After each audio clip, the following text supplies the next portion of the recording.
We're going to work on that. Good morning, Carolina. Live from the Community Broadcast Center here in Fayetteville. You're listening to News Talk 640 WFNC and 103.5 HD2. That's how you can pick us up on that fancy dancy radio. I'm Gilbert Bays, Kenny Hitman McLean over there in studio number 2. Mostly sunny today, high temperature about 66 degrees. Right now, 32 degrees in Fayetteville, Fort Bragg, and also in Parkton. Headline news for you at this hour. We've got authorities identifying the 2 people who were killed on Valentine's Day in Moore County. Authorities say 2 Fort Bragg paratroopers and another person died in a crash that happened in Harney County over the weekend. Authorities in Fayetteville need help locating a suspect in the death of Nina Mollison. It's the WFNC Crime Stoppers Crime of the Week. Cumberland County Schools host an event to help students with special needs get ready for life after school and after high school. And Valentine's Day was very, very special for someone here in Fayetteville in Cumberland County. They purchased a Powerball ticket for $50,000. All right, so what are you going to do, Kenny, when you win money like that? You good? What am I going to do on Valentine's Day? Yeah. I'm not going to stop at my girlfriend's house. See, Sheriff, we can't take him anywhere. All right, look, hey, we're going to skip news for a second because we got important issues that we're talking about here. I want to make sure we have enough time before Sergeant Alpha Codwell comes in here with Crime Stoppers at 20 after. And in the studio with us right now, Studio 1, Ennis Wright, retired sheriff of Cumberland County. How are you, sir? I'm doing fine. How you doing, Gilbert? I'm doing well. The question is, how have you been doing? What you've been doing with your time? Are you okay? I'm good. I've been, enjoying retirement. As you know, I'm supporting another candidate, and I can say his name, Troy McDuffie. That's who I'm supporting. Sheriff. And that is not the individual that you endorsed to become the sheriff. No, it's not. It's not the individual I endorsed to be the sheriff. I endorsed Sheriff Morgan as Sheriff Butler did me. Hoping that the young man was going to grow into that job as sheriff. Okay. Now, for some particular reason, you're not endorsing him. No, sir. Do you want to get into any particulars of all that? No, we won't even get into that. What I want to get into is about all the phone calls I got yesterday concerning this handout. Well, you're not the only one that's gotten phone calls. I've gotten phone calls. I think other media outlets as well. And I decided to address the issue head on. As a journalist, there's always 2 or 3 sides to a story, and I make sure I try to get as many as I can. In case you don't know what we're talking about, let me bring the flyer up on screen here and take the sheriff's name down so you can see it. This is a flyer that was given out at Fayetteville State University during a candidates forum, I believe it's what it was, on Sunday. Sunday. Right, and it says, you can see it right there, it says, keep Jonathan Morgan sheriff, and then you see the sheriff with chief deputy and Broadus. But then when you zoom down below that, you see this picture of former sheriff, the late sheriff, Moose Butler, which says, in quote, Jonathan Morgan has what it takes to be sheriff of Cumberland County, end quote. And it says Sheriff Earl Moose Butler, who passed away 4 years ago. And then the bottom portion of that, we're going to take this in 3 different segments. The bottom portion of it has a picture of the actual vote of the Cumberland County commissioners, and it says unanimously selected by all 7 Cumberland County commissioners. Okay, now let's take each one of those things separate. First of all, your impression, Sheriff, of the overall flyer. Well, the overall flyer to me is deceiving. That's that flyer. It's deceiving. When I saw that flyer, when I got it, and saw that he had an endorsement from Sheriff Moose Butler, it really upset me. Well, that you took Sheriff Butler has been, as you said earlier, passed away for about 4 years, going on 4 years. To me, you took and disrespected that man by quoting that, what you put on this flyer, this handout there, Gilbert. You disrespected that man. You can't, to me, you cannot get any lower than that. I heard your guest earlier say, that's politics, he's a politician. No, he's a law enforcement officer. He's a sheriff. he's a different politician, if you want to say he's a politician. You always heard me say when I was sheriff, I'm not a politician. I'm a law enforcement officer.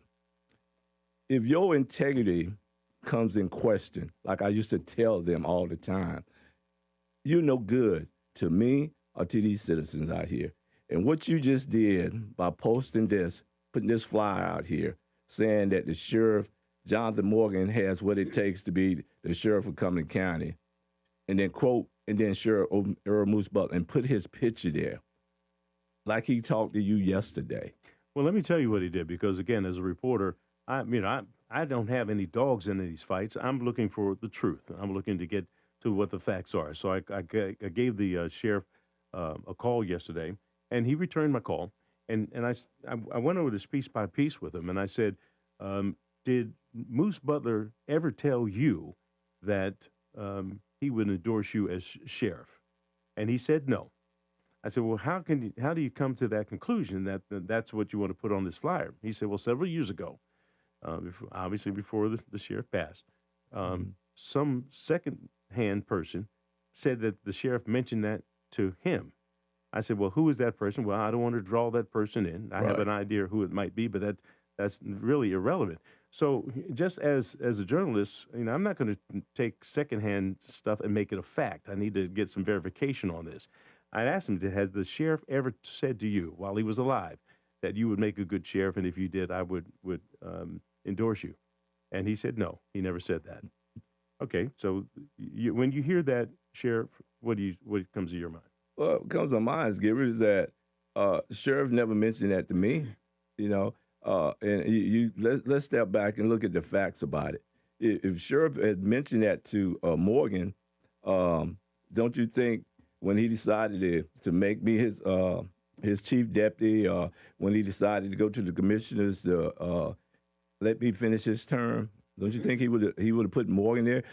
Let's go further than that. Don't you think if when I took over as sheriff, he would have came to me and say, Ennis, how about putting Morgan in as your chief deputy? That was never said. Well, let me ask you this and say this as well. It seems like the normal progression sometimes when you have you were Moose Butler's chief deputy. Yes. So it seems like the normal progression is sheriff retires, chief deputy gets promoted. And Chief Deputy Broadus, I guess, didn't want to be it or something. You decided not to have him there. I decided not to. Okay. Right. That was my decision. So you made the choice of the person you wanted. Right. And so what you're saying is, if Moose Butler were here, he might not have made the choice that you made based on where we are. But I guess let's go back even farther than that. When you came on board, where was Sheriff Morgan in terms of his promotion ranking, and how much promotion did Moose Butler do for him? Gary Morgan, when Sheriff Butler left out of there, Morgan was more than a lieutenant. At the most, I promoted Morgan to captain to major. I'm the one that promoted Morgan.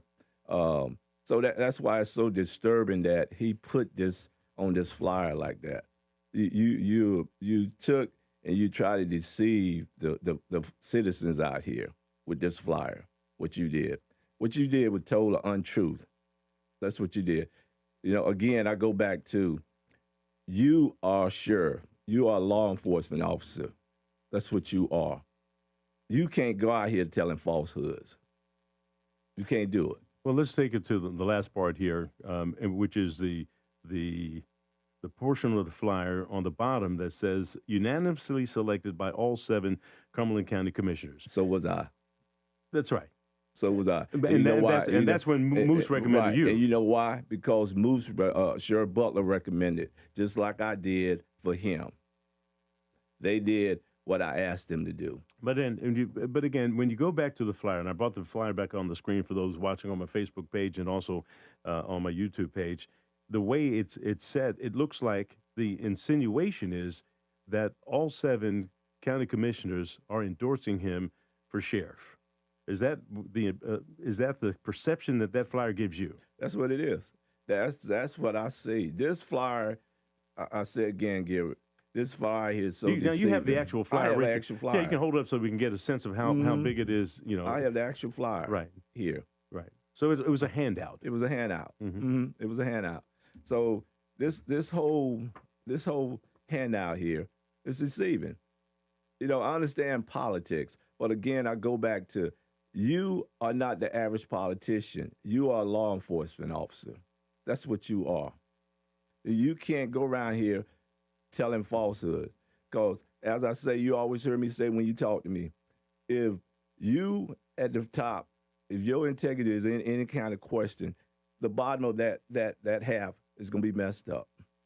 Let me go to the last part of it, and again, I'll bring it back up on screen here. This is the part where it looks like county commissioners are endorsing him, when in fact, and Kirk Deviere was just in here, he said that was the actual vote that was taken to make him the sheriff based on your recommendation. Right. I was sitting there that morning. Right. But it was only not only your recommendation, but a ton of stuff that they looked at. So they looked at a bunch of stuff, and it was a lot of other candidates and everything. But now it makes it seem, as you look at that picture, you know, on this particular flyer, that those county commissioners are endorsing him.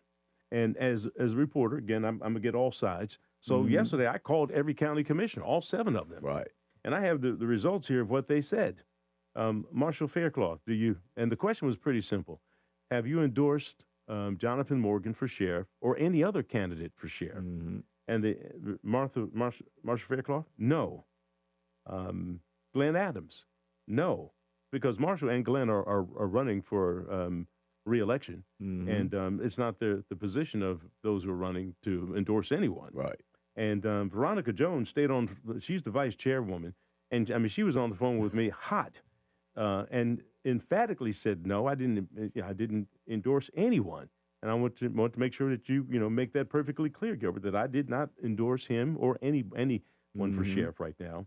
And Kirk Deviere responded to my text as well, and he said no, he did not endorse anyone, and he said that just a few minutes ago. People I haven't heard from is Henry Tyson, Pavan Patel, and Jeanette Council, Dr. Jeanette Council. I haven't heard back from them. But there's 7 members of the council, 4 of whom say no, we don't. Right. So you don't have a unanimous support of the county commissioners to be reelected. And but that's what the flyer. That's what you want your flyer to say. You know, like I say, he went through the same process I went through when Sheriff Butler recommended me to fill his term. That's what he went through. I got all 7. He got all 7. So they're not endorsing him, but he wants you to think on this flyer that's what they're doing. Well, in defense of him, other than the ethical part of what Moose says, the bottom portion is accurate because that was a vote for him to become. That's accurate. Right. But when you add that to the fact that you have Sheriff Moose Butler, it seems like there's a big endorsement from everyone in the county. The bottom line is if you want the endorsement or if you want the job, all you have to do is do the job and let the voters decide. And you know that, and I mentioned to Kirk Deviere that politics is a combat sport, and there's some 11th hour things that come out that people can't defend and that type of thing. But I would hope, especially in our community, that we try and stay away from dirty politics as much as we can. But I heard also, Gilbert, that you said to the chair that you asked Morgan about stop handing this flyer. What did he tell you? What did he say? He said, no, I'm not going to do that. So what did that tell you? You know this is deceiving, but you continue. You say, I'm going to use this to deceive the citizens out here. That says a lot about your character. Well, Sheriff, I invited you in last minute because this came on to me pretty quickly, and I wanted to make sure, after the long holiday that we address this for whatever it is. I didn't want to bring the sheriff on, and I didn't ask him to come on because I don't want to get into a battle of equal time with all politics, all the people running for sheriff. I asked for his opinion. I got his perspective of that. You're not running for anything, so it's okay for you to be here without having to worry about offering equal time to anyone. Right. So I appreciate you coming in. Hey, do you want to make any last point before I give you the boot out of here? Well, Gary, I appreciate it. But like I say, this is very upsetting because Sheriff Butler was so respected around this community. Sheriff Butler treated me like I was his son. I have the most respect, loyalty to that man to the day. And this is, you take and you disrespect that man like that. I can't say no more. I can't say no more. All right. Well, again, Sheriff, thank you so much for coming out. We appreciate you. And I'm sure this discussion is going to ring out in other news reports around different places. And we'll see if he decides after all the stuff that's said about this that he may decide to take it down. All right. You're listening to News Talk 640 with WFNC. We've got local weather right now from CBS 17 meteorologist Rachel Dunsing. We'll see a little patchy fog this morning. Otherwise, we will be mainly sunny with a high of 65. Overnight will be mostly cloudy with a low of 49, and Wednesday will be mostly cloudy with a high of 71. Temperatures will continue to climb this week, possibly even into the upper 70s, but scattered showers are possible ahead of a cold front, which will bring back cooler conditions next week. That's your Fayetteville forecast. I'm CBS 17 meteorologist Rachel Dunsing. Thank you, Rachel. Right now, we've got 35 degrees in Fayetteville, Hope Mills, and Spring Lake. You're listening to News Talk 640 WFNC. My name is Troy McDuffie.